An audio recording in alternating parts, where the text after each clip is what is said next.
Here's what I know so far. Osmond Sadler's cult is known as Los Illuminados. They've resurrected some sort of parasitic organism they call Las Plagas. That's all my organization knows for sure, though Sadler's occult activities seem worthy of investigation. The Salazar family, Castellans for generations, possessed the ability to control Las Plagas. The organization's hypothesis is that a unique frequency of sonic wave, sensed only by the parasites, is used to control them. The same principle used in dog whistles. This was inferred through the analysis of a tissue sample we retrieved. The tissue contained an organ presumably used for sensing sound waves. I've seen cult members carrying ceremonial rods, and I wonder if they emit these sounds. Of course, this is purely theoretical. The organization needs samples of the parasite to confirm or disprove these theories. That is the main objective of my mission, and the only way to prove my loyalty to the organization. The opening moves in this chess game have been played. There's no turning back now.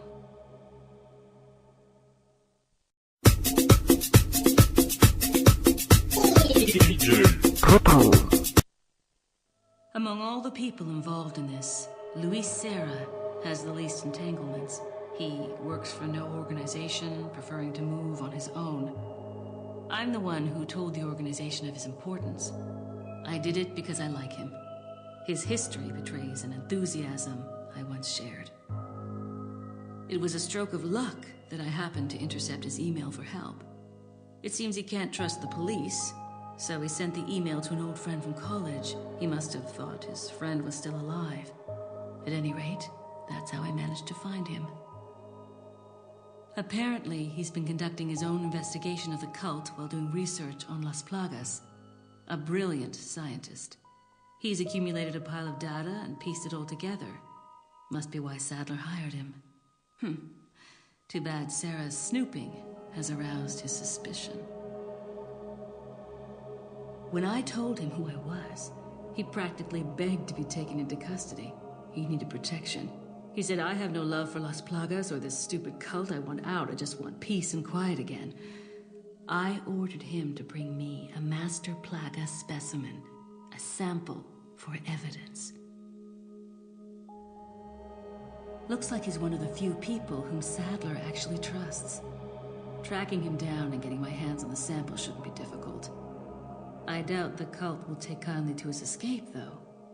I'll have to guide this along if I want it to go smoothly.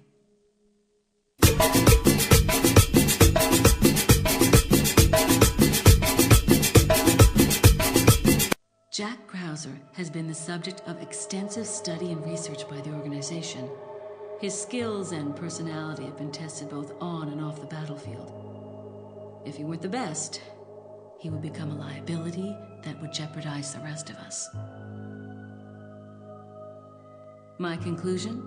He's a great soldier. No more, no less.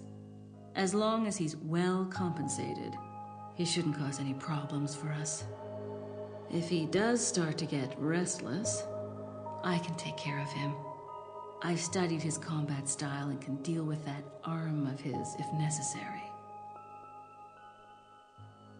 Krauser answers directly to Wesker, and it was Wesker who decided that Krauser should be sent to spy on the cult. He also decided to send me along. I wonder if it wasn't to keep an eye on Krauser. No doubt, Krauser has already fallen to the temptation of Las Plagas and the power they represent. This could have dire consequences for the organization. On some level, however, this may be a necessary development, as his role is to disrupt this farce of a play. That said, the stage and its players will ultimately come crashing down in the end. Bad luck for him. But he'll play the patsy in the end and take the fall for all of us. That's why I need to make sure things keep going exactly as they are.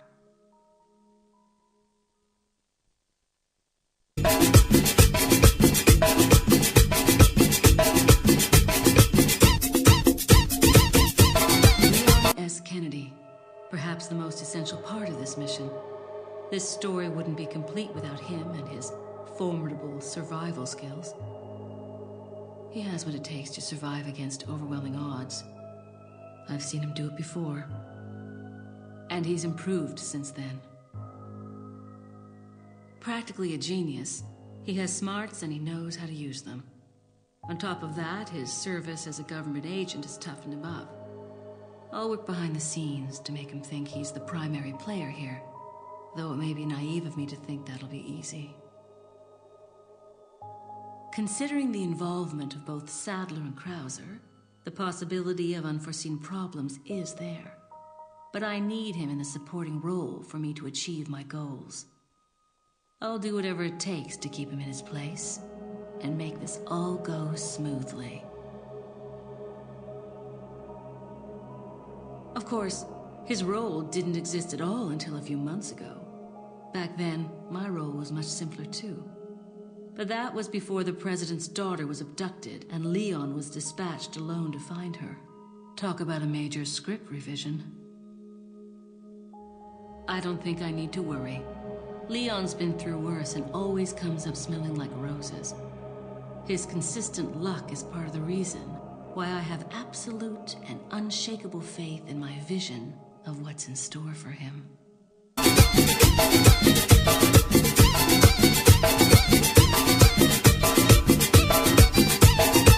It wasn't easy, but I'd say the mission was a success. Getting my hands on the sample was my initial objective after all. But I've sent Wesker a different present, just as the organization ordered. Pretending to work with him was entertaining. Albert Wesker. I wonder where he's headed next. Something tells me this whole affair has just been a taste of what he's got in store. To him, Umbrella represented power. He used it to hide behind while he made plans of his own. And now the Umbrella's been folded. With the sanctuary of their old Umbrella ruined, those in power struggle to erect a new one. They are aware of their own crookedness and deceit as they engage in their personal war of light and darkness. That's why Wesker will stop at nothing in opening his new Umbrella. The giant pharmaceutical corporation S maintains medical and drug facilities the world over. We know for certain that Wesker has been in contact with them following Umbrella's demise. There's no doubt we'll next hear from him there. The organization must remain vigilant. But Wesker's not stupid. He knows exactly what the organization is thinking. He and I still have time to continue our little game of cat and mouse before the next move is played. This mission may be over, but the battle is just beginning.